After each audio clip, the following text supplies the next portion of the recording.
What is the meaning behind this title, God Bless Bitcoin? It's almost like a prayer that's saying to God, can you bless this new form of money that would allow all of your people to interact with each other in an honest way without anybody stealing from us?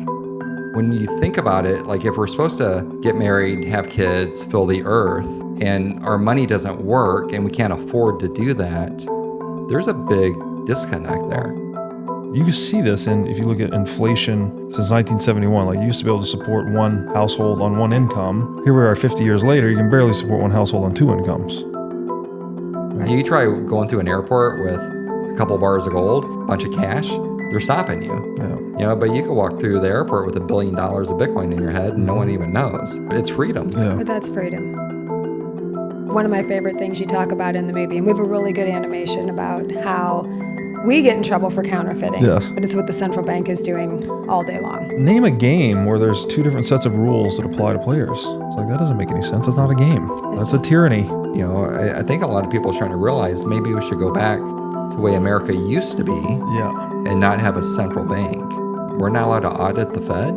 Yeah. I mean, why can't we audit the Fed? Bitcoin gets audited every 10 minutes. Yeah. And we've never audited the Fed in 111 years. Sure. Don't trust, verify.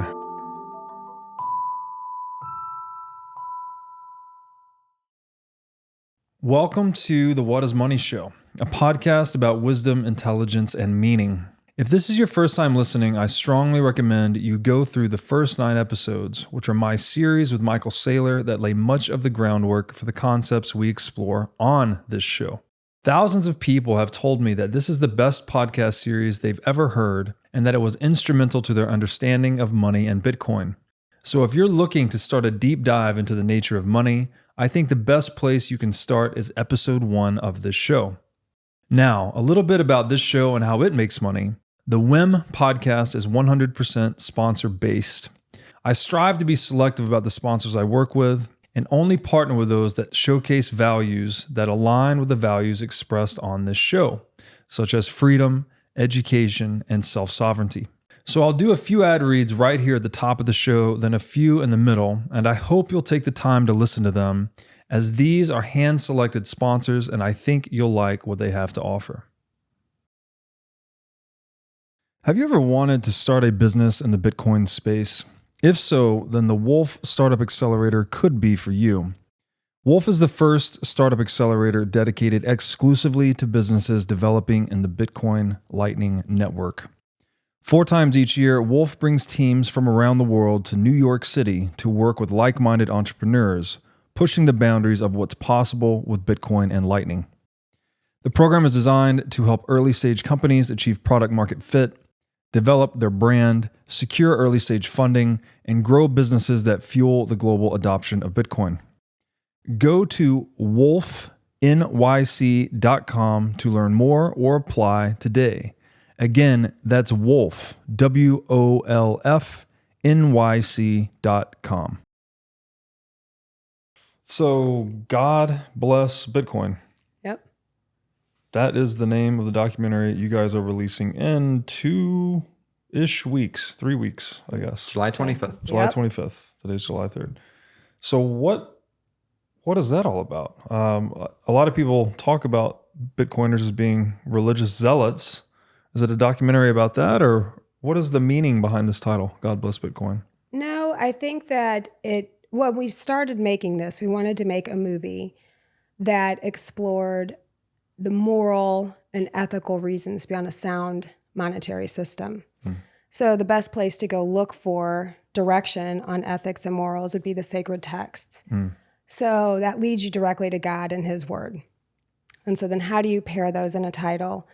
And honestly, I was the one who came up with the title, but it's almost like a prayer, right? And in essence, it's saying to God, can you bless this new form of money that would allow all of your people to interact with each other in an honest way, where we are rewarded for the fruits of our labor, and we're rewarded for our time without anybody stealing from us. So that's kind of how it all came down. That's awesome. That was great. That is great. And so, I mean, that's Bitcoin in a nutshell, basically, Yeah. the whole argument. Right. But so few people understand it. I think people often look at the ethical or moral implications of Bitcoin as kind of a tenuous connection, maybe. They'll be like, oh, you're kind of assuming that people are going to act better because the incentives are better. And obviously, you went into multiple religions. You said as sacred texts, as you put them. Yes. I was fortunate enough to interview a number of these speakers, had some great interviews Yeah. we were just talking about. So Buddhism, Hinduism, Judaism, Christianity, Islam. I don't know if I'm forgetting any, but spoke it. to. We tried to get some Mormons, but we couldn't get the Mormons to talk about it. It was hard. Yeah, it was hard to get people. Yeah. That was my part of finding speakers. His was easier because he has this vast network of the biggest names in blockchain. So trying to find people who would, first of all, speak to it and have enough background and understanding of Bitcoin to be able to say, how would I apply that then to God's word? However, God's word is handed down, whichever your form is. So luckily, I relied a little on his network, and then I just got out there and hustled. I actually went to a Catholic crypto conference just to see, because I really wanted a priest. I grew up Catholic. Was that Pinto's event, right? You did. I spoke at one. I don't know if it was the same one, but you were actually delayed for that one. You couldn't make it in. You were supposed to speak, and then it was in November. So I think there was some weather that came in, and you actually didn't make it to that, not to the one I attended. But that was how I found the priest for our movie. He didn't speak at the conference, but they had a video of him up with his speech to the Dallas Fed about why money printing is theft and how our central banks are essentially stealing our time and our energy from us. And I'm like, I need him. So I was persistent. I just kept knocking until he said, yeah. That's great. Were all the speakers then, they were knowledgeable about Bitcoin specifically, or just about money and as it pertains to the sacred text? All of the ones I had were, with the exception of Dr. Bach, who is... I remember him saying that, yeah. He's Christian. And so he understands economics in as far as interest is, killing people, and that we are living outside of our means, and that's not the way God intended for us to live. So he was able to do that. And he was really great because he would, if I would ask him a question, he'd say, I can't answer that, but I can tell you this. And so he had a really great part of our movie where he talked about interest. And that's what people are doing because they can't afford to live. They're taking out credit cards. Sure. And they're going into debt, and interest is killing them on top of their money, just watering down in their hands. Yeah. Yeah, this is the incentive that's like built into fiat currency, right? That you have, the money's depreciating over time. So your incentive is to borrow the stronger money and pay back weaker money over time. But of course, that's very difficult to manage, and people get out over their skis, so to speak, and they get buried in debt. And the whole world gets indebted, right? All the nations are at historic levels of indebtedness across the world. At the governmental level, individual level, et cetera. So it's a good game you could play if you could play it, right? But a lot of people can't play it. Yeah. They're not able to get the loans. Yeah. Right. They can't take the debt out and then repay it back later on with depreciated dollars. So. Yeah. And yeah, it is a weird game too, because it's like the people that don't really need it are the ones that get offered the best debt on the best terms, and the people that actually need it, it's the reverse, right? They get very predatory terms, basically. What, why did you feel, so you're trying to highlight and emphasize the moral and ethical dimensions of Bitcoin. You're then saying, okay, where's the best place to learn about moral and ethical dimensions? And that is religion. So what is it about religion and Bitcoin that makes such a good, because another thing that when people are describing what is money, one of the things you'll often hear them say is it's a belief system, right? It's whatever we believe it is to be. And that to me sounds a lot like religion. So like, what is the connection after doing this movie, do you think, between religion, money, Bitcoin? Doing right, or you want me to? I'll let you. I've been talking a lot. All right. As usual, per usual. Yeah. So I think it depends on which religion you look at. Yeah. So Harris Irfan, who basically taught us about the Islamic religion, it's against their religion to pay interest or receive interest. That's called riba. So there's about 2 billion Muslims in the world that the current financial system isn't compliant with their religion, but gold and Bitcoin are compliant. They're Sharia compliant. And so there was a Saudi cleric who's 90 years old just 4 or 5 months ago who tweeted out that he wrote what's called a fatwa about how Bitcoin is Sharia compliant. It doesn't violate riba. So for the 2 billion Muslims out there now, they have a form of money, Bitcoin, that's compliant with their religion. So it just depends on what religion you look at. In the Buddhist religion, our speaker was talking about how Buddhism is a decentralized religion. You don't rely on what the Buddha says. You have to go and verify that. And Buddhism is more like an algorithm. And he says, if you live by these certain rules, then you'll have a good life. And that's kind of like what Bitcoin is really. There are certain rules that are laid out. And as long as you follow those rules, then your money is sound. So there's all these little like connections in there depending on what religion you look at. That's so interesting. So you're releasing it in 3 weeks, and you were originally going to be charging for this movie, but now you decided to do it for free. What was the motivation there? Like, I think you told me you're trying to make this movie reach as many people as possible and the right people. So what is it that made you decide to do this all for free versus charging for it? Because obviously you put a lot of time, effort, and money into making this film. Go ahead. I think it has to do with when we were deciding what is the goal of this? Why do we make this movie? Well, it was to educate. And who needs to know about our current fiat system, what it's doing, and how Bitcoin is a solution to the problems that inflation, which is part of our fiat system, is causing. And so we wanted to remove as much friction as possible so that as many people could see it. Our goal is 1 billion views, which we know is ridiculous, but I mean, put it out there and maybe it'll stick.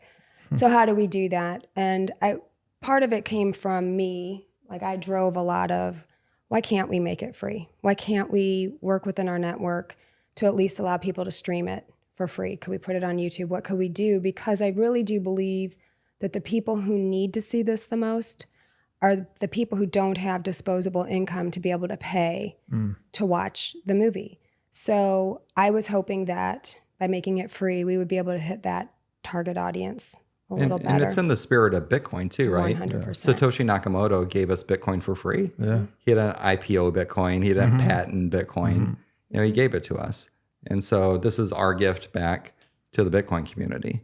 We spent 2 years and did 60 interviews all over the world and put this movie together. And this is our gift. This is our contribution to the community. But the Bitcoin community gave freely. You gave freely of your time to be interviewed for it twice.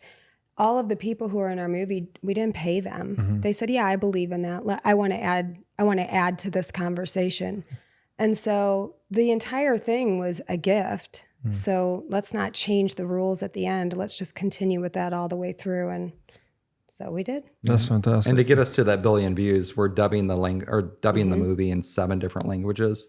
So Mandarin, Hindi, Portuguese, Spanish, French, Italian, Russian. So our goal is to, let the world, watch this in their native language. You guys just hit the 7 most widely spoken languages? Yeah, that That's what covers we did, 85% of the world's languages. Wow, So that's amazing. That pretty much cover hopefully most of them. Yeah. And then we do have an ask for your network. We don't know how to get the movie out to the to Russia or China or I think we got the lead into India, but yeah, if any of your listeners could help us figure out ways to get this message into other countries, we would appreciate that. Just distribution. Just any ideas you have. I mean, we're open to them. Awesome. And also to share. So watch it and share it. Spread the word. Right? Just pass it forward. We're just asking you, check it out and then send it to friends. Will you then post a full-length version on X and things like that as well? Okay. Yeah, so people can just watch everywhere. It, yeah. So retweet it. We have a call with Apple in a couple weeks. So hopefully it'll be on Apple, Amazon Prime, X, YouTube, Rumble. So we're as many platforms that will accept the movie as long as they don't require it be exclusive to them, it'll be on their platform. That's cool. So Netflix requires an exclusive agreement for 2 years, but I've heard the CEO of Netflix is a big Bitcoiner.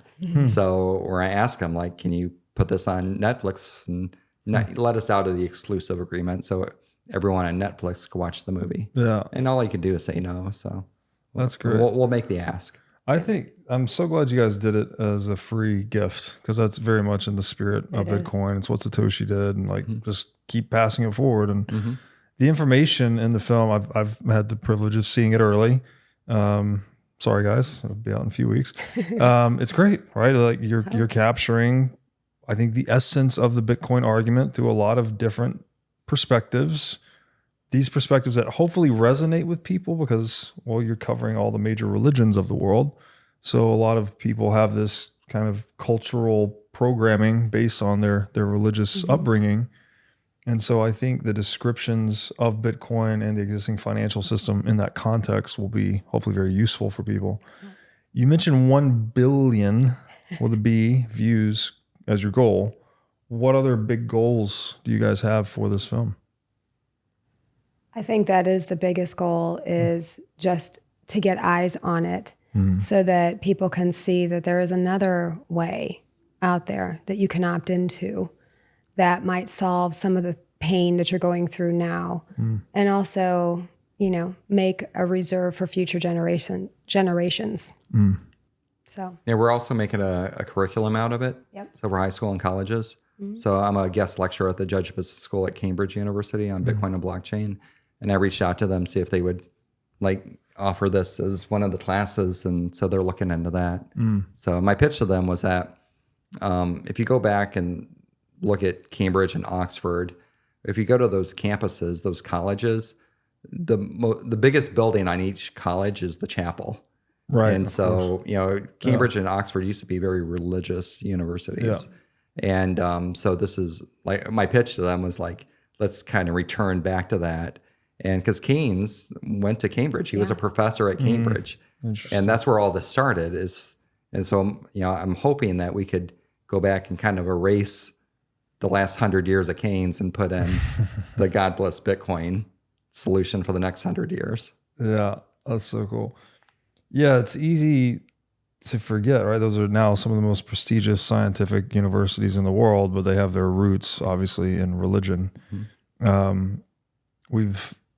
I think it's easy to forget how important religion was and just getting people to act in a unified way, right? The chapel was the center of every town, basically, historically. And I don't know, there's this kind of almost silly modern perspective that we've dispensed with religion and we don't need it anymore and we now have science, but you're basically just deifying science at that point.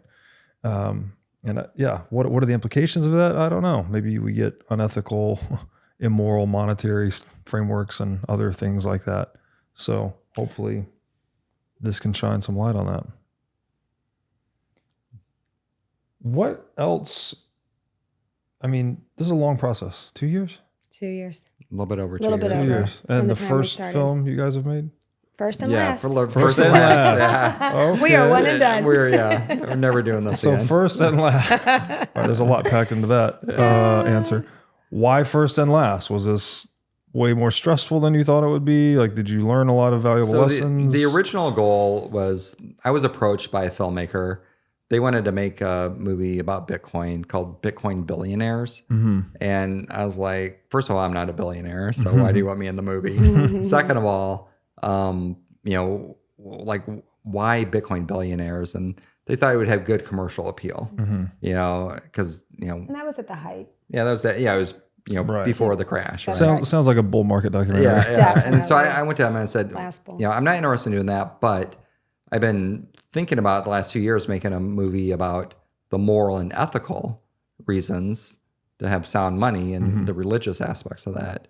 I go, if you're willing to make that movie, I'll help out with that. And they agreed. So that's how it got kicked off.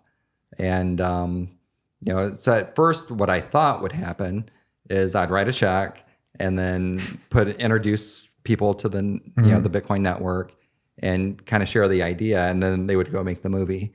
But it didn't end up like that. It was a lot more work on our part. All the little minutia and telling the story and getting it right. And we're both perfectionists, so we can't let it slide. And so it turned into over 2 years and of our time, but we're finished now. So all we have to do for the next year or so is just tell people the story. Like, go take the 90 minutes and go watch the film. And if you agree with it, and share it with your friends. And if you don't agree with it, then tell us why. What's wrong with it? Yeah. So filmmaking is out of the question for you guys going forward. Right. Yeah. It's not. Brian has a hard time with creative processes. Yeah. And so when he came to me and said, "Hey, would you help me do this?" I knew immediately about what time it would break down. Like I thought, okay, this is going to go really well for about 6 months. And then we're going to have a little breakdown where he realizes, oh my God, what have I gotten myself into? Which he did. And I knew it would be really hard for him to get the specific story in his head out. So I knew how to pull that from him, but it's different. So I do this all the time in my career. I work with students to help them tell their stories through the college admissions process. So when they're working with me, they value my ideas and respect the way I direct them. He, however, it's not that he doesn't value or respect me, but he fights me a little more because he's my husband, right? And so he did not really want to listen to me when I would say, you're way off path here. We can't include that. You have to pick out what your story is going to be. Bad strategy, not listening to your wife.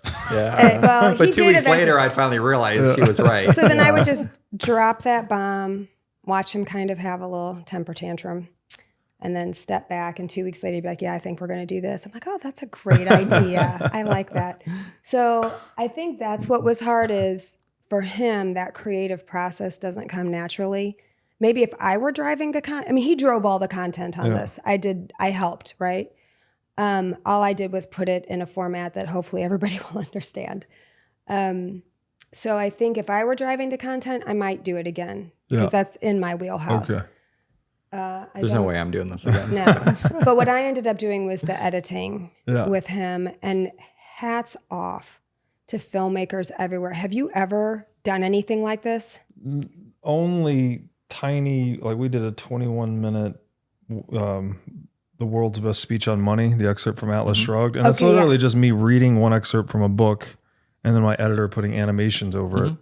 I watched that. That was really good. That good. took several weeks. Yeah. Like just, this animation needs to match this word. This word was misspoken.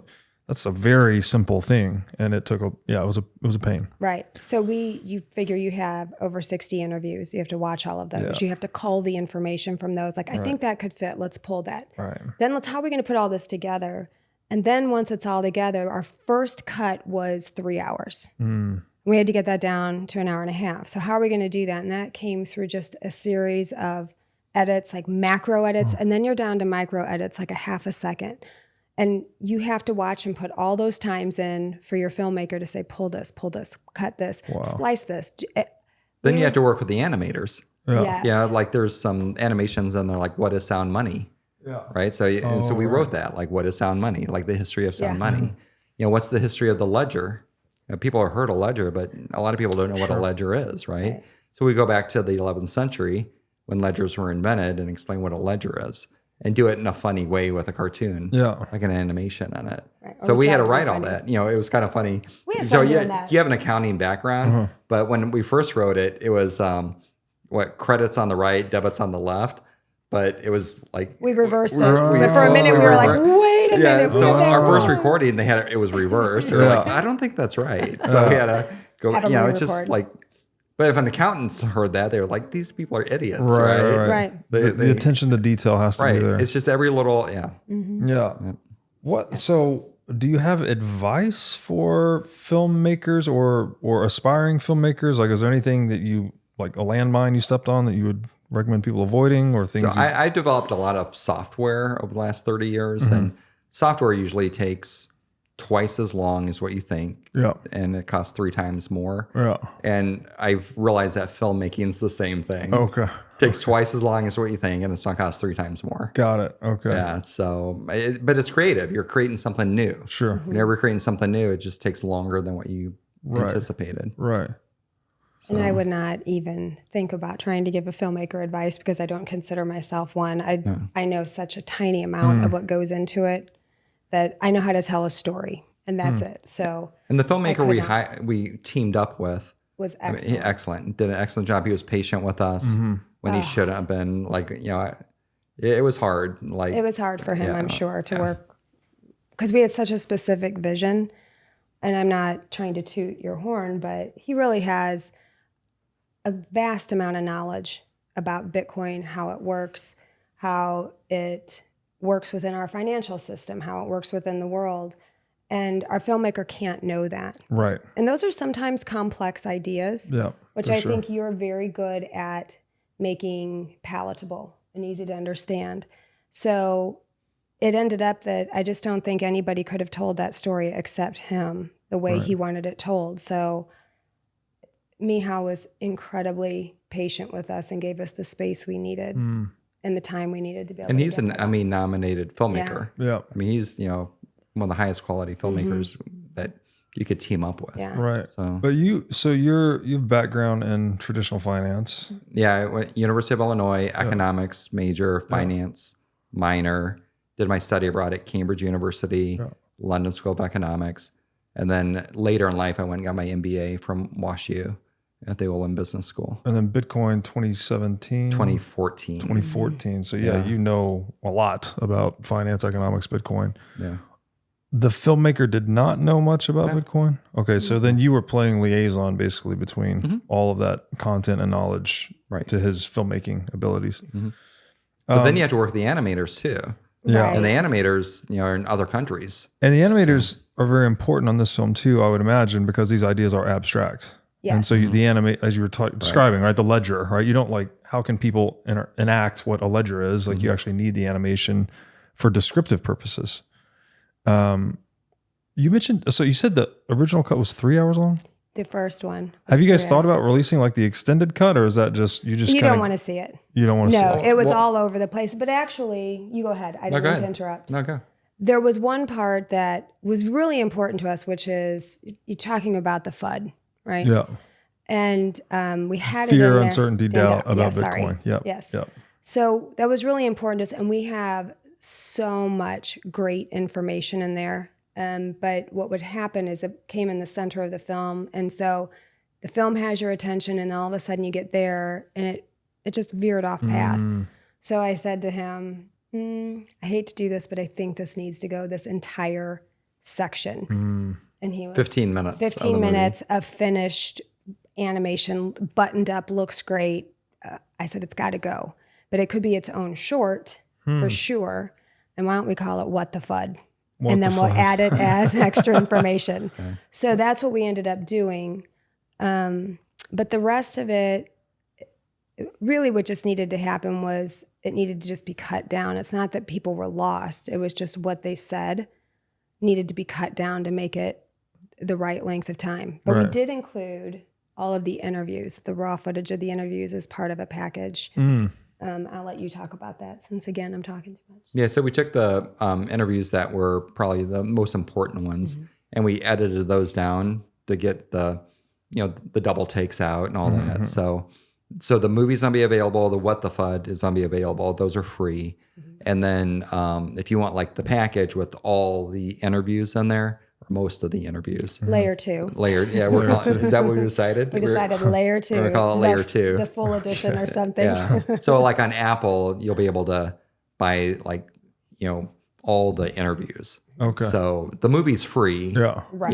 Anywhere you want. But if you go to Apple, you'll buy the package, and then you get the interviews with it. Which so we're you still take a deep negotiating. dive, Vikram and all the people. So that you do. the entire uncut interview from all the interviews you did for the film. Not all of them, but the ones that were the most popular, I think, Got it. Okay. more interesting. So that's probably a lot. Because some of them were only 15, 20 minutes. But then some of them were almost 2 hours. Yeah. So that's a lot of content. But the high profile people that people would be interested in hearing. Okay, gotcha. Yeah.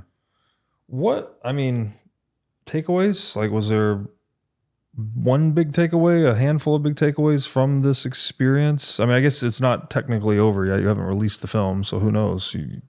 Takeaways might still be outstanding. Yeah. You start this one, I'll be quiet. I think my biggest takeaway is, I mean, this is silly. I grew up, I was baptized when I was 12. Grew up Christian, but we didn't have a lot of diversity where I grew up. Most people were just Christian, right? A few Mormons, that's about it. And I didn't know anything about the Jewish religion or Islamic religion, and or Buddhist or Hindu. And like when I was doing this movie, or when we were making this movie, I just learned a lot. I just learned about the other religions. And Harris Irfan, who's our Islamic scholar, says in the movie that Bitcoin is the most Islamic form of money, but it's also the most Christian and and Jewish form of money too. Yeah. And I didn't know this until we did the movie, but and this may sound silly to people who are more religious than I am, but the Christian faith, the Jewish faith, and the Muslim faith, that's the Old Testament.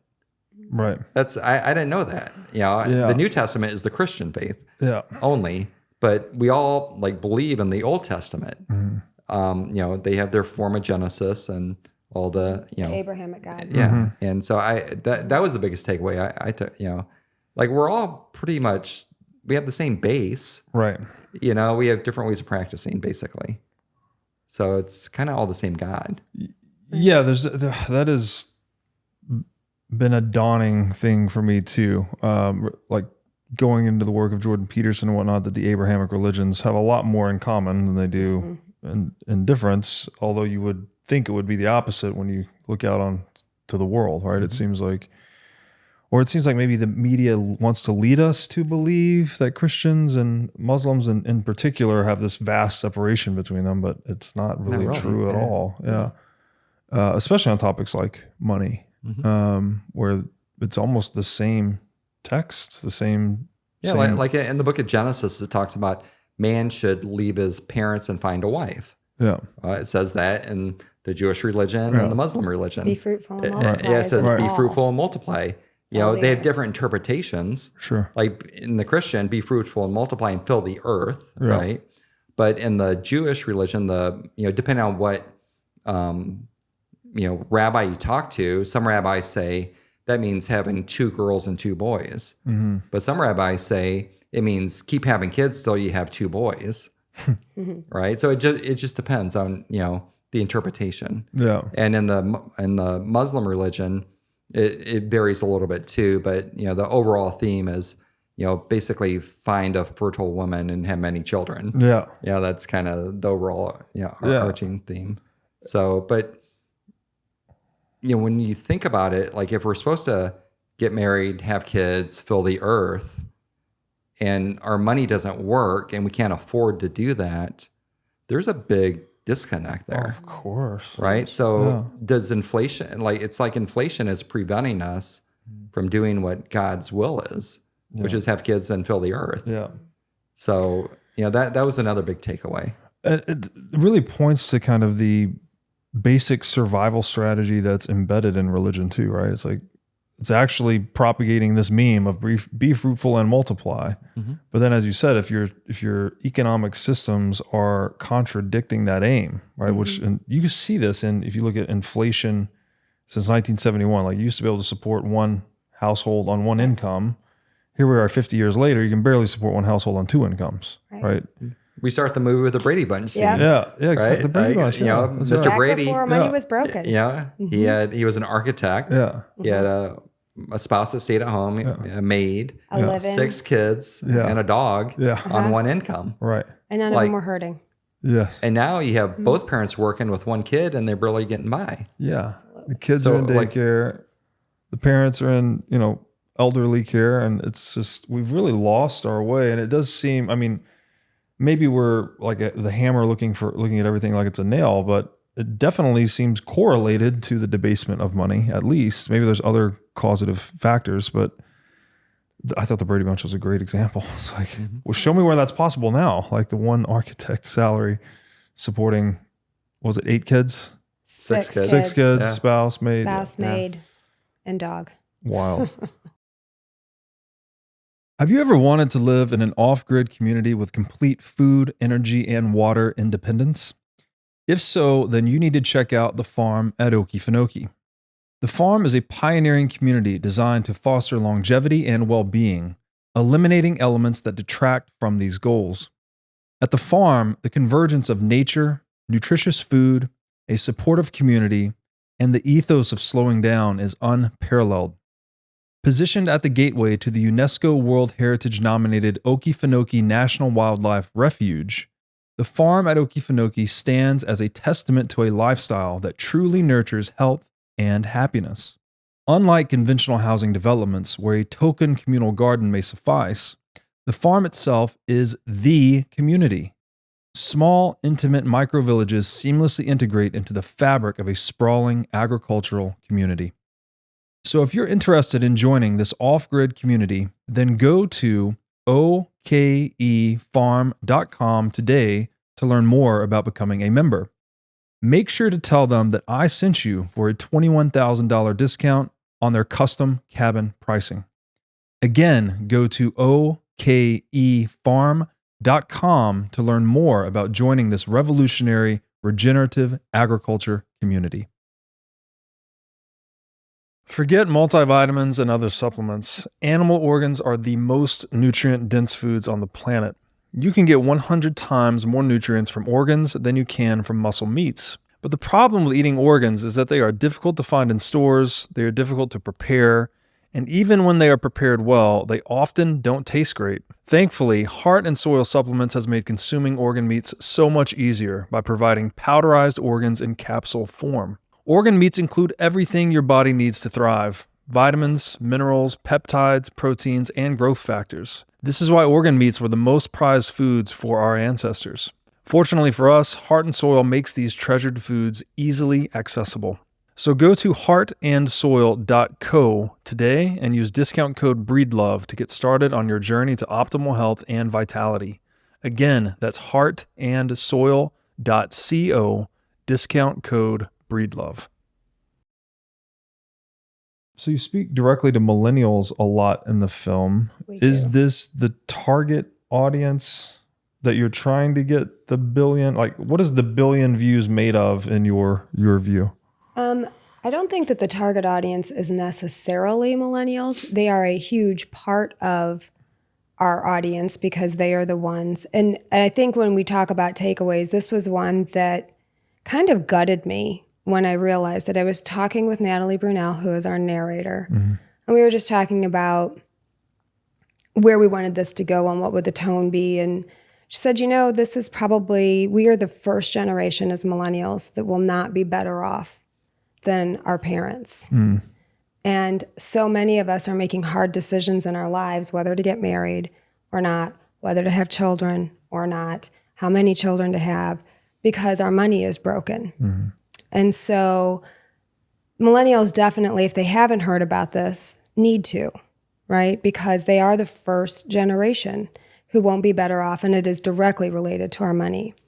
But I think our target audience is, no matter what your age, no matter what your demographic, it is people who are hurt by our current fiat system and inflation. Our wage earners, those who live at lower or middle class, who they can't work enough hours to keep up. And they're having to make hard choices about medicine, about school, about work. They don't have a car to get to work. They can't get to, all of this is all wound up. And that's really our target audience, is who needs to know about this new form of money that could help you create a store of value for yourself and future generations. So really anyone suffering under the fiat paradigm, which is virtually everyone. Wage earners. Wage earners. If your income is coming from wages and not assets, right, then you're probably getting hurt. You're getting left behind. Yeah. Right. The people who own assets, their assets go up in value because the dilution of the money. But people that earn wages, their wages don't go up as fast as the price increases do. Right. So they're getting left behind a little bit each year. Yeah. And I think when people hear the term wage earner, they often think of minimum wage, or you're working for an hourly rate. That's not it. You can have a doctorate and still be a wage earner, right? If you can't afford enough to have an asset, you're a wage earner. Yeah, if the majority of your income is coming from your active engagement with a job that you're a wage earner, right? Whether it's master's degree or lower. Right. And then two, it's like, as if we look at the past 4 years, even those with assets generating significant income, this is what happens with fiat over time, right? The wealth concentrates more and more and more into fewer and fewer and fewer hands, and more people get dispossessed. Right. So even the non-wage earners per se, like people that own a lot of assets, well, you might have gained in nominal terms over the past 4 years, but if you look against the purchasing power decrease of the dollar, you might actually have lost purchasing power. Right. Yeah, you probably saw that chart, the S&P 500 index. Yeah. Relative to inflation, right? It's flat. Exactly. Right. The S&P 500 is all-time highs. Yes. But if you compare that, if you weight it to the inflation, it's unchanged. Or denominated in gold, like it's an illusion basically. Yeah. So your statement value is going up. Yeah. But your costs are up the same amount. Yes. So you're really not ahead. Yeah. I call this the cognitive optical illusion of fiat, right? Where you ever seen those books, you like cross your eyes and put it near the page and pull it away, and then you see this three-dimensional thing. It's like, that's what people are being tricked by, right? They see the nominal value going up, like, oh, I guess I'm richer. Meanwhile, purchasing power is going down, and they're actually becoming poorer. And so it makes sense then that your target audience would be anyone that's affected by this monster, which is almost everyone, unless you actually own shares in a central bank. I guess maybe this movie's not for you. If you think about it too, like if you had $1,000 in your bank account 4 years ago, and the government has printed 40% more dollars than we had 4 years ago, right. So that $1,000 still shows as $1,000, but it only buys $600 worth of goods and services today. So where'd that other $400 of purchasing power go? Exactly. It went into the government's pocket. They diluted you. Yeah. Yeah, I encourage people to denominate their portfolios sometimes in the things that they like to buy most. Like I'll often denominate things in steak just because I buy a lot of steak. And you see, it strips out that illusion, and you can see what your actual purchasing power is in terms of things you want. So obviously there's a huge overarching theme in Bitcoin in general, that Bitcoin is freedom, or Bitcoin enables freedom. I often say that the killer app of Bitcoin is human freedom. How much do you guys go into the freedom dimension of Bitcoin in this film? Quite a bit. I think one of the strongest points made in the film is about how Bitcoin is borderless, right? And so we have different examples of that, anywhere from a rabbi talking about had the Jews had Bitcoin. And his exact words are, what a wonderful thing that would have been, with all of the pogroms that were waged against the Jewish people from the beginning of time, kicked out of their country with none of their possessions. Well, if you had your money in your head, now you can start fresh. So that is freedom. That's freedom of movement, freedom of choice. We talk about it. Jan Pritzker's family moved here from the Soviet Union in 1989, and they were only allowed $100 per person when they left the country. So a family of four came to the United States with $400. Yeah. Think about the opportunities they could have had had they been able to take their money with them. And probably one of the most recent was with Roya Maboob, who runs the Digital Citizens Fund, and she has found a way to teach Afghan women how to code. And then the way that she has been able to pay them is set up a Bitcoin wallet. And so the money that would normally go to the men and their family first, and the men got to decide if the women got any, goes directly to the women. And when we had our big debacle of withdrawing from Afghanistan, many of those women were able to get out with money because they had it in their head. And if not, they would have been there to be at the Taliban's disposal. And I can only imagine what the punishment would have been for being educated and working and owning as a woman. So when you look at the freedom that that gives to people, that's a huge theme in the movie that I think is really important. So that's what my take, and you've got another take. Yeah, so you said Bitcoin in your head, and maybe some of your listeners don't please understand explain what that I always means. assume. Thank you. But I don't think we talk about this enough. We don't. But as Bitcoiners, but 12 words. Yeah, there are 12 words. You know, if you memorize those 12 words, which are your your recovery phrase to reconstitute your Bitcoin, then you could have your Bitcoin in your head. All you have to do is memorize those 12 words, and no one could take that from you. Yeah. And no one even knows you have it. Right. You try going through an airport with, a couple bars of gold, or a bunch of cash, they're stopping you. Yeah. But you could walk through the airport with $1 billion of Bitcoin in your head, and no one even knows. Yeah. So it's Stealth wealth. it's freedom. Yeah. But that's freedom, Yeah. right? That's excellent. It's a really good point too about the women that have lived under oppression, right? That Right. They I think legally could not even have bank accounts. No. So there was no way out, even no legal path for Right. them to ascend the economic hierarchy. No. But Bitcoin allows them to have this Right. upward mobility. Right. And so I thought that, to me, that was just a poignant part of the film, something people probably don't think about very often, especially if you live in the United States, where we just go to, we go state to state to state, and we don't, my money is good in Florida, my money is good in California, and it's the same Right. money. I don't have to worry about exchange rates or any of that. So to me, the fact that it's borderless, and also that it holds its value. So when you have currency that holds its value, you now free up a lot of time to pursue hobbies, to pursue education, to pursue passions. That's freedom. If you are constantly working and you don't have that time because your money doesn't hold value, now you've lost freedom in that way. So you have freedom of choice. And that's essential for our mental health, for our physical health, to have choice and to have downtime so you can reconnect with whatever it is you need to reconnect with. Like for you, grilling a great steak, you need to be able to do that, right? No, that's an excellent point too. I've said before that inflation is you working longer hours to pay off your government's accumulated debts. Like they're just printing money for money to plug holes they didn't have, right? They had financial gaps. Well, we don't have enough revenue to shore up the expenses here. What are we going to do? We'll just print it. Then they get the benefit from that and they dump the expense on everyone else.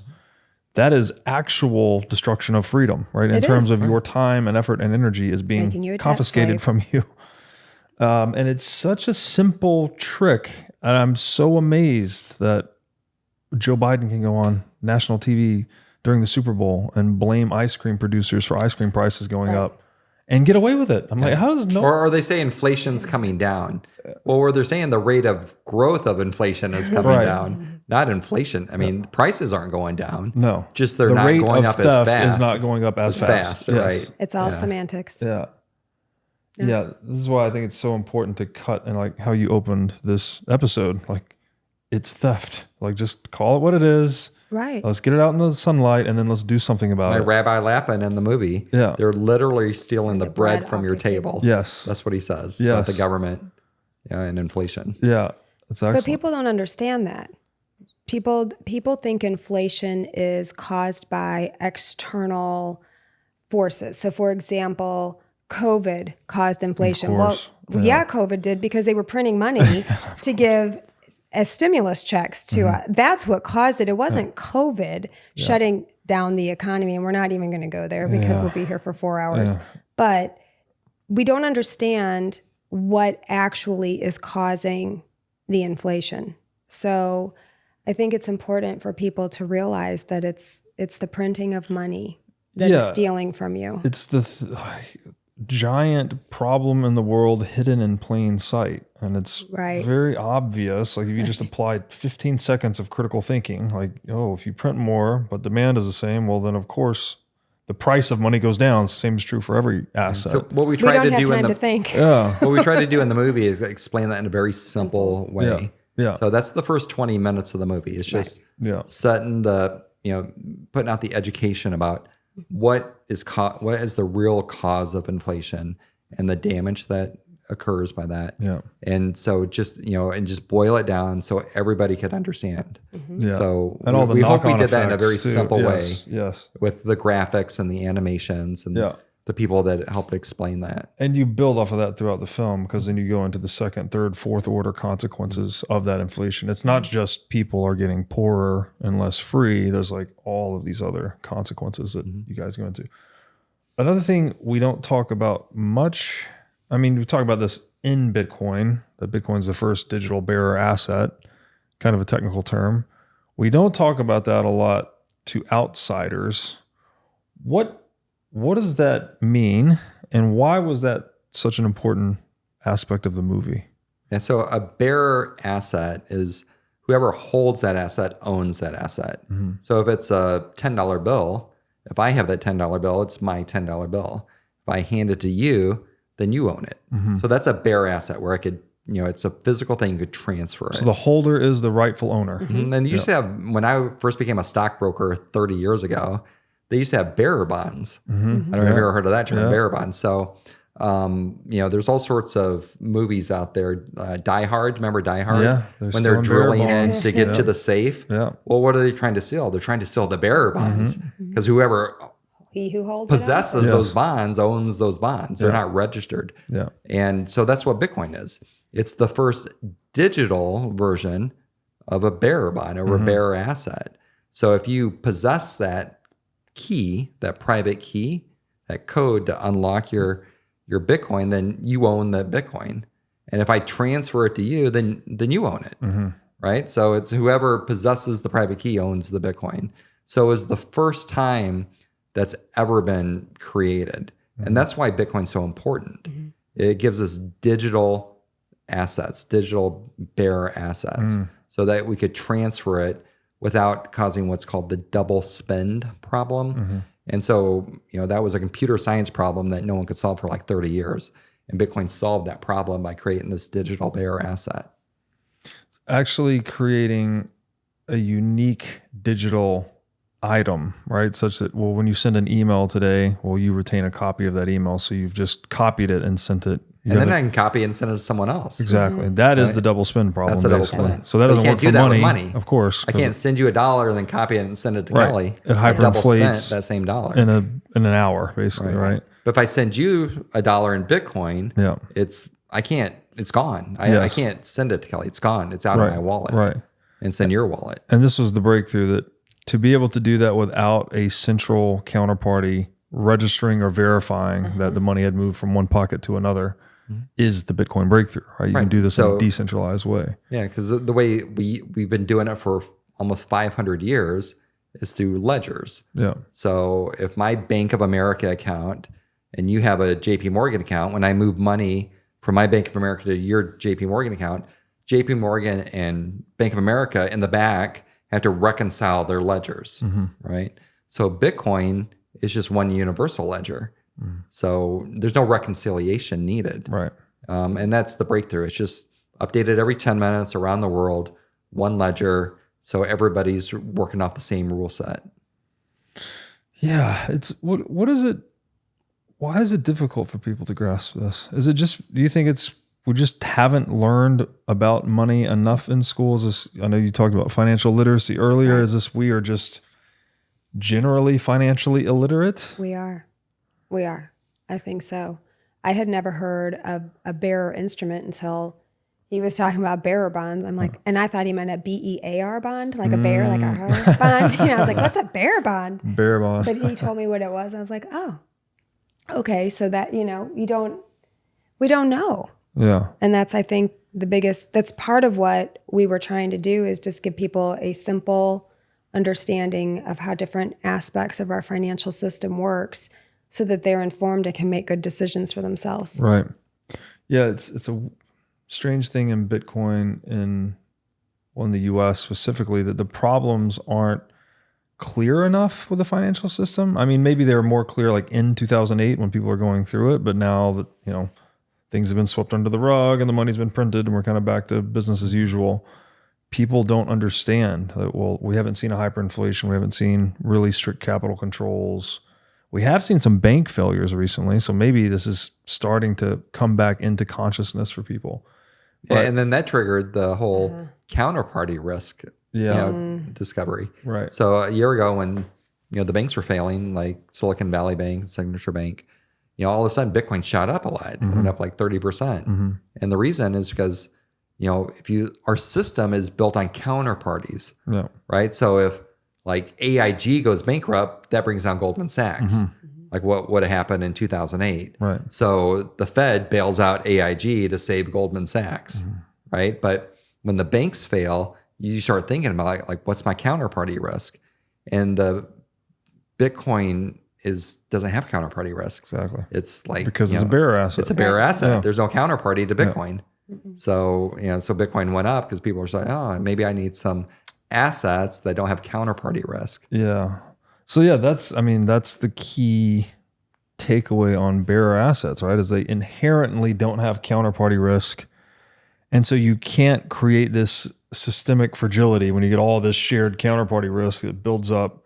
It's usually, I think 2008, the leverage multiples were crazy, right? Like 30, 50, 200 to 1. It's that massive counterparty risk overhang. And then as Buffett says, when the tide goes out, you see who's swimming naked and the whole thing. You just don't get that with Bitcoin because it's always settling. Whoever's in possession of it has it. Assuming you have your keys, right? He who holds the keys holds the cheese, basically. There you All go. right. So we went through that a year and a half ago. Yeah. The companies that didn't properly manage their risk, they blew up. Yeah. So Celsius, BlockFi, Three Arrows, Genesis, they were the risk was mismanaged. Yeah. And so there was counterparty risk because you were relying on your custodian and the custodians weren't solvent when everything started going to hell. So the way you fix that is you self-custody. Yeah. But that also has risk too if you self-custody. So you have to balance what those risks are. Yeah. You've got to know what you are doing and not make any mistakes, basically. Right. So Not one. But even if you know what you're doing, sometimes things Happen. happen. Because we're technical human. failures. Right? Yeah. And we're human. Yeah. It's human error. For sure. For sure. What, so I'm you going to guys, get a drink real quick. Sorry. oh, sure. Go ahead. You guys did this cartoon. We did a few animations in the movie, but you had one that was about sound money specifically. How do you explain the origin of sound money to people that aren't familiar with us? Do you start there? Like if people are totally unfamiliar with Bitcoin and or money, do you just start with sound money or how do you approach that conversation? Yeah. So one of the things like we like to do is look at the history of Right. words. I don't know. We've been doing this forever, right? Right. So Same here. By the way. Yeah, Yeah, like look we, it up and see where'd that phrase come from. Yeah. we were in York, England, 10 years ago? Yes, hand over fist. So we discovered what like the term making money hand over fist came from. Okay. So it was the Vikings, I think. Yeah, we were in the Viking Museum. So they would cut a coin, but it was flat. There was nothing on it. They'd put it in a mold, take a mallet, and then like bring the mallet over and strike it. So it right? imprint. So you're making money hand over fist as you strike. You would imprint the money onto So the they're actually flat coin. printing You literally made you're money picking the coin. hand over fist. Yeah, you're making money. So I always like doing figuring out. Yeah, this was his thing. He's like, we have to have something like everyone talks about sound money, but So no that- one knows what it means. Right. So what sound money means is back when we had kings and monarchies, making our money, they would have gold coins or silver coins. And the sneaky way of inflation back then is they take the gold and they would mix in some copper. So it kind of looks like a gold coin still, but it's diluted with copper. So all of a sudden you take 10 gold coins and make 15 gold coins because you add in 50% copper, right? But when you drop the coins on a hard surface, the pure gold coins sound like gold again, with a high ping, like ding. Right. Yeah. But the diluted one sounds like a dud Right. when it hits. So that's where the term sound money comes from. People would actually drop the coins to see what the sound was. Yeah. And they would know the pure gold coins from the diluted ones. And so Bitcoin is the soundest money humans have ever created because it can't be diluted. Yeah. There's only 21 million Bitcoin that could ever be made. Right. And so it's the soundest money ever created. So sound, it's silent, right? You can't even drop exactly. it. Listen to it. It's very interesting. So we made a cartoon out of that and put it in the movie That's just a good to one. help educate people. Yeah, and that is what do you call it? Like a rule of thumb or a heuristic. Instead of testing the coin, you could just use this flip trick, it. basically. Yeah. And that's what merchants would do when they're Yeah, trying to exchange money exactly. quickly. It's, let me look. Okay, yeah. Yeah. Here you go. Here's your Here's your steak. Yes. That's sound. Yeah. And that's the purpose of coins too, is you could get that authentication that this is what it says it is, but then that has counterparty risk, right? You're trusting the third party that certified that coin that it is what it says it is, Right. which works to the extent you can trust the counterparty, which doesn't always work. Do you ever look at a quarter? A quarter has some silver and it has some copper on the side of it. I mean, that's, a quarter should just be all solid, right? It used to be silver quarters, right? It used to be silver quarters. Yeah. Now you look at it and you can see the copper in there. Yeah. And they have all the ridges in them so that you couldn't shave. Couldn't clip the coin. Couldn't clip the coin That's and right. keep a little. So they've been trying for years for us not to be able to Yes, to counterfeit. Exactly. But people are used to seeing the anti-counterfeit technology on a bill, like the holographic stripes or the images that are between the middle of the bill, basically, if you hold it up to the light. But those ridges are one of the oldest anti-counterfeiting technologies because they used to clip the coins. I think it was Isaac Newton that introduced the etching on the side. I didn't know that. But that's great. Yeah, people wonder, why is this thing ridged on the side? It's like, well, to prevent you from doing what the central bank does by the trillion, basically. Right. That's my favorite. One of my favorite things you talk about in the movie, and we have a really good animation about how we get in trouble for counterfeiting. Yes. But it's what the central bank is doing all day long. Yeah, which is, I think, the essence of corruption, right? It's like, name a game where there's two different sets of rules that apply to players. It's like, that doesn't make any sense. That's not a game. That's a tyranny, right? Like, if you have a set of rules that apply to you but not me, well, that's not a real game. It's just inherently corrupt. It's apartheid, if you want to use that term, right? It was a two-tiered legal system. Right. Set of laws that apply to one group of people, another set of laws that apply to another. We have that exact same thing, just in money. Yeah. Like, why? What are we doing? That doesn't make any sense, guys. Let's get rid of it. Yeah, we interviewed Ron Rose in the movie. Ron's the co-founder of Priceline.com. Used to be the chief technical officer at Dell back in the 80s. That's great. 80s and 90s. And he holds up a silver dollar. He goes, when the silver dollar was made, it was worth $1. And he goes, I looked at it today and it takes 38 Federal Reserve notes to buy one silver dollar. But it should be $1. And so that silver dollar got diluted by 1/38th, right? I mean, it's a Federal Reserve note is not $1. It's a Federal Reserve note. Exactly. That's right. So yeah, the word dollar even means something about weight, right? It was a certain weight of monetary metal. Federal Reserve note is actually not $1 because it's not tethered to monetary metal at all. It's just an uncollateralized debt, basically. I'd like to thank my friends at Swan Bitcoin for their long-standing support of the What is Money show. Swan's mission is to help millions of people get into Bitcoin, so they built the best solution to set up recurring Bitcoin buys and automatic withdrawals into cold storage. With the Swan app, it takes just 2 minutes to sign up and start buying Bitcoin. If you're a new customer, you get $10 in free Bitcoin for signing up, and the first $10,000 of Bitcoin you buy incurs 0 fees. If you're an existing Swan customer, then the next $10,000 of Bitcoin you buy now incurs 0 fees. So if you love to recommend Bitcoin to friends and family, then Swan is the best place to start.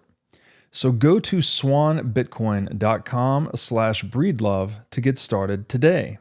Again, that's swanbitcoin.com/breedlove. Are you sick of being robbed by politicians through inflation and endless money printing? If so, you need to be at Bitcoin 2024 in Nashville, Tennessee on July 25th through 27th. As the largest Bitcoin and Fintech conference in the world, Bitcoin 2024 stands as a beacon of monetary freedom, a glimmer of hope amongst a darkening macroeconomic backdrop. Top speakers, companies, and thought leaders from across the industry will convene in Nashville to look ahead to the next year and beyond. I will be there, and Bitcoin conferences like this have become my favorite place to socialize since becoming a Bitcoiner. Ticket prices will increase soon. Get your tickets now and secure your spot at this game-changing event. So go to b.tc/conference and use discount code BREEDLOVE to sign up for the Bitcoin 2024 conference. Again, that's b.tc/conference, discount code BREEDLOVE. You guys talk about one of my favorite topics, which is property rights. It's another one of those things. It's very important, probably the most important thing about civilization. It's the whole point of civilization, as far as I can tell, is that we can all come together in a group, work and create things of value, trade them with one another, and respect one another's property rights. And in doing so, we create more than the sum of our parts, right? We engage in the division of labor and we increase productivity, wealth, etc. Yet somehow in 2024, you say the word property and people just think it means real estate. They don't understand, like, the most fundamental thing that we are all, that makes civilization work, basically. It's like the glue that holds civilization together, the unifying principle, something like that, is just lost on people. But Bitcoin obviously is a very powerful step in the right direction, that we get this very potent form of private property in Bitcoin. So what do you guys talk about in the film as it relates to Bitcoin or Bitcoin as digital property rights? I think mostly we talk about it in, like I was saying earlier, like that borderless aspect of Bitcoin, that you have your property in your head, right, with your 12 key phrases. I think we mostly talk about it that way. But something you're saying is interesting in that really, when we are talking about money as our property, right, it's really just a medium of exchange between people. And if I have control of the money I've earned and you have control of the money you've earned, we are actually able to engage in a more honest way because I have all of the value I have created for me, like on my person. So you can't steal that from me. And that's why I think Bitcoin is interesting, because it actually allows us to be paid for our talents and what we're worth. And that was a big discussion that we had with Rabbi Lapin when he described the way money was originally used within Jewish communities. It was really just an exchange of services. And so there was nobody, a doctor was no better than a roofer or a plumber. They each had their talents. And you would say to my friend down the street, I have a hole in my roof and it is flooding my daughter's room. I've got to go deliver a baby. Can you come fix it? Right? That's how important that is. You're fixing my daughter's room while I'm using my talent to secure my property, right? And so then the roofer says, yes, but my wife is due to have a baby in a month. Would you be able to trade your property for my property? And that's really what it became, was a system of exchange of value, right? And then money just got tied to that. So when you look at it that way, I think Bitcoin allows us to have true property rights, and then allows us to have value for what we create that is commensurate with what we're creating. That's a great way to look at it, actually. It's another framing for property rights is a way to divide and distribute your talents with one another. Basically, that's what we're doing. You go to work with your talent, your skills, trading it for money, and then you're trading that money for the talents and skills of other people. And it creates a system of respect. And nonviolence, right? Instead of fighting over stuff, you just, there's a competitive way to solve it that's nonviolent and actually more productive. Right. It's like we're such smart/stupid animals. It's like we figured out this system to channel our kind of animosity in a very productive way. But now we've figured out a way to undermine that system in trying to get ahead of one another. But it's not really we're not undermining it. An outside force is undermining it by diluting it. When you dilute exactly. When I say we, I was saying like humans in general. There's humans that have co-opted this amazing thing we've created called money. Like it's actually one of the most important. It's like as important as language, basically. But we've corrupted it or co-opted. That's why I think the job you're doing is one of the most important jobs in the world, because you're taking your time and your resources to educate people, and once they're educated, you could opt out of that old system. You just opt out of it. You're like, I don't want to play that game anymore. I don't I'm not going to complain or have a war over it. I'm just opting out. Exactly. I'm just like, I'm done. And that's what people are doing. And as soon as, I don't even think it needs to be a majority, but I think once, maybe 20%, maybe 30% of the world kind of say, I'm done with this system, that system just collapses. Yeah. Maybe it only has to be 10%. Right now, about 1% of the world owns Bitcoin. Yeah. 1% understands. I think when it hits 10%, like that old system is done. Yeah. And then it's a mad rush into the new system. Yeah. So no, it's a great point. And it's a peaceful revolution too. Yeah. And it's not violent. It's just, God bless Bitcoin again, because this problem has been around much longer than Bitcoin. Mm-hmm. And those that were aware of it pre-Bitcoin, like there wasn't much you could do. I mean, you can buy gold and bury it in your backyard, but that's not super practical. But at least Bitcoin gives you a very viable, practical opt-out, right? You can pull energy out of the existing system, so you can vote against it, but you can still live and operate and use Bitcoin. Right. And but you can't take your gold anywhere. Right. It's not like if you wanted to leave the U.S. and take your gold, you can't take it outside the U.S. Exactly. Right. Yeah. If it's more than $10,000, you're not leaving with it. Yeah. Right. So it's like a Bitcoin, or the introduction of Bitcoin, is a real power to the people move in a way that, I mean, the U.S. Constitution was probably the last major move like this. I'm not sure what other. And Michael Saylor in the movie says, like, if they can't take it from you, then it's a negotiation. Yes. Right. And then, they'll negotiate 50%. And like Kelly said, they call that tax. Exactly. Yeah. I think one of my favorite cartoons and discussions about digital property rights in the movie is the Michael Saylor 3D animation, where it shows somebody trying to take their gold through an airport. And it's like, you can't have it. But that Bitcoin digitally arms us from theft. Yes. It's like it's a shield. It's a shield. Yeah. That is one of my favorite. Yeah. I still smile every time that I watch the movie and I see that. It's a great way to put it. So the biblical lens on money, we talk about honest weights and measures. I forget which book in the Bible this is talked about. It's throughout. It's throughout the Bible. Yeah. Deuteronomy, Numbers, Proverbs. So something to the effect that dishonest weights and measures are an abomination to the Lord, right? So it's a really bad thing to tamper with the weights and measures. Have your thumb on the scale. Yes, have your thumb on the scale. Diluting the wine with the water. Diluting the wine with the water. Yes, excellent example given there. And this is also when Jesus actually flips out at the temple, flips the tables, right? It's the money changers, the people that have their thumbs on the scale. So can we talk about how, and again, money used to be an actual weight of monetary metal. So this is not an analogy. This is an actual correspondence, right? That money was weight.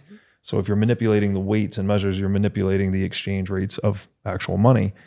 Can we talk about how Bitcoin relates to the biblical ideal of honest weights and measures?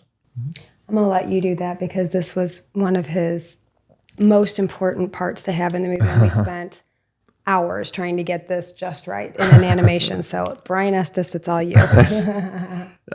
So like you said, it's an important part of the Bible, honest weights and measures. So when we look at Bitcoin, the fact that we've talked about this already, it can't be diluted. So you can't have your thumb on the scale. Yeah. And so, in Proverbs, it says, like what you said, an abomination, it's false balance. Yeah, false. Yeah. Yeah. What is it? Or you could edit this part out. A false balance is an abomination to the Lord. Now say it. All right. So in Proverbs, it says a false balance is an abomination to the world. And that's what Bitcoin is. It equalizes. It can't be diluted. So it's an equal weight and measure. Yeah. It can't be diluted like the wine, with water. Yeah. And so in the cartoon we made, it's a thumb on the scale. And as Father Sirico talks about that, a sword comes in and cuts off the hand at the wrist because he had his thumb on the scale. And because it's an abomination, it's, it's a just balance is the Lord's delight.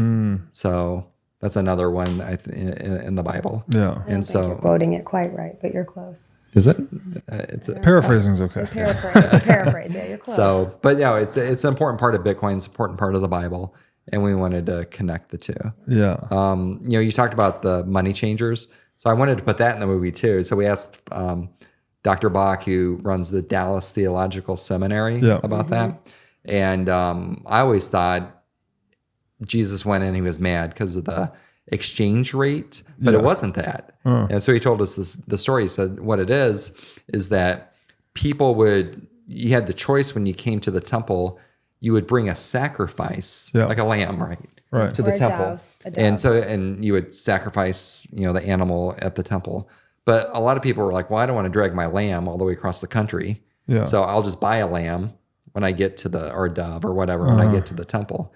And the money changers were charging triple the price for the sacrifice. So they were exploiting the people because, they didn't want to drag their animal all the way across the country. Interesting. So that's what, and we couldn't really fit that into the movie. Yeah.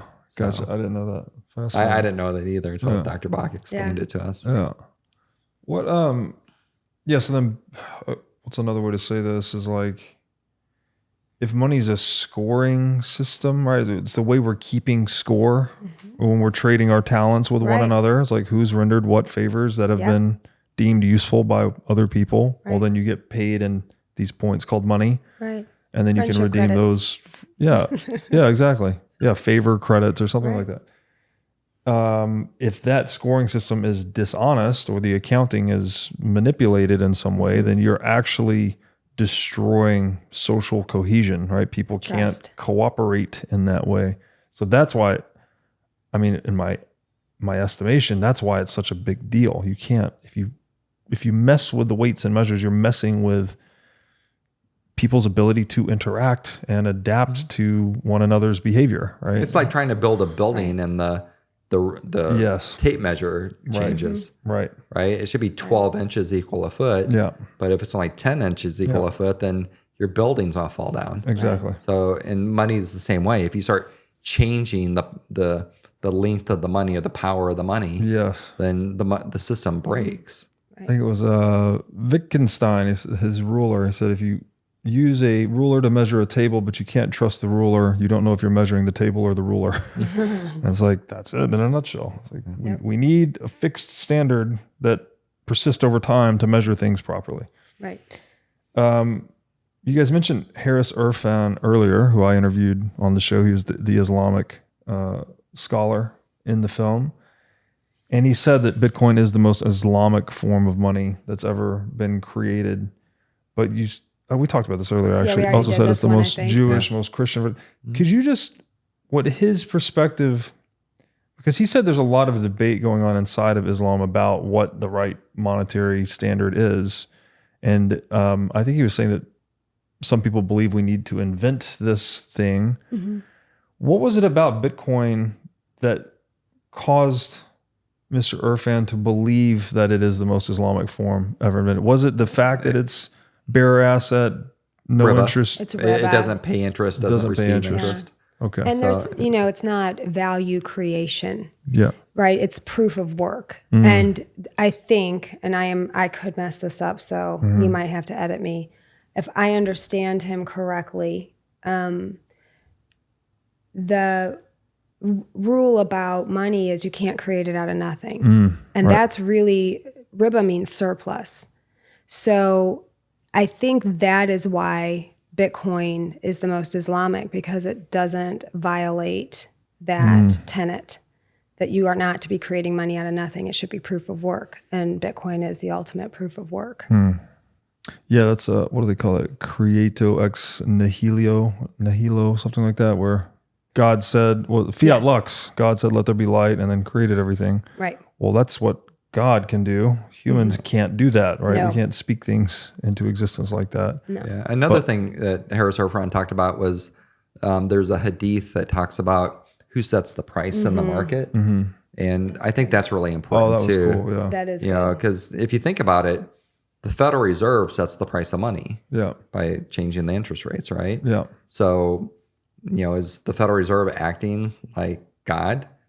Well, I mean, I know I'm asking the question. And they right? He gave the example of they came to the prophet and asked him, can he set prices? And he said, no, that's up to God, basically. Right. Yeah. Yeah. The market sets the price. The market sets the price. Yeah. So, again, another thing he talked about too that we didn't actually put in the movie that we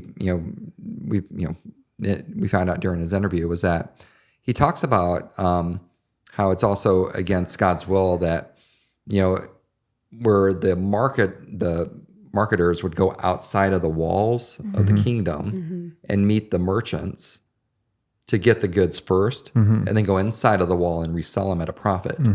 So, if you think about it, God was against that. You can't go intercept the goods and then go resell them at a higher price. Price gouging. Right? But if you think about it, isn't that what the Fed does with the correspondent banking system and the primary banking system? The Fed sells the bonds to the primary banks, and then those primary banks go and resell them to the investors. Right. So at a profit. Like, why can't we go out and buy directly from the Fed? Like, get our bonds directly. So it's kind of like, that was a weird, like, when he talked about that, I was like, that's kind of what the Fed does all day long. They go outside the system to, I'm not going to call it price fix, but price gouging. They're manipulating the cost of money. Yeah. And you're taking a skim, right? Like, even the way money production occurs, where U.S. government issues shitcoin called U.S. Treasury, which they can print ad infinitum, and they trade that to the Fed, right? $4. The Fed's issuing dollars ad infinitum. So it's just this like total shitcoin scam. That is price gouging in a way too, because now the Fed, the newly issued money before it even enters circulation, is paying interest to the shareholders of the Fed before it's even functioning as money. And so it's just this skim thing, right? You're just taking some off the top, just like a casino, right? And America used to be against this. So this isn't our first central bank. Yeah. This is our third central bank. Yes. The first two central banks had 20-year charters. Yeah. So we had one in 1791 and one in, I think, 1836. Yeah. And they had 20-year charters. They expired after 20 years, and then they were shut down. Yeah. But the one that was started in 1913 didn't have an expiration date. And so we've been living with this for 111 years. Yeah. And, I think a lot of people are trying to realize maybe we should go back to the way America used to be. Yeah. And not have a central bank. And there are calls in Congress right now to get rid of the central bank. Yeah. And is it Massey that brought the legislation to abolish the Fed? Yeah. It was about a month ago. Yeah. The congressman. And but Ron Paul is, he was calling for audit the Fed 20 years ago. And we're not allowed to audit the Fed. Yeah. I mean, why can't we audit the Fed? Bitcoin gets audited every 10 minutes. Yeah. Doesn't it? I mean, that's right. We're auditing the Bitcoin network every 10 minutes. And we've never audited the Fed in 111 years. Yeah. Sure. Don't trust, verify, right? Why would we trust the Fed for 111 years and never show their books? Like, it makes no sense at all. There's a lot of questions too, like who owns the Fed? Well, that's just there was a court case back in, I think, 1936, Supreme Court case, and the person arguing they were a lawyer for the Fed, and they said in court at the Supreme Court that the Fed's a private institution owned by shareholders, but no one asked, well, who are the shareholders? And I think it's the banks, right? Yeah. The banks are the shareholders. Yeah. So, but why don't we know that? Yeah. When Powell goes to Congress and testifies, like, why doesn't anyone ask him, who are your shareholders? Yeah.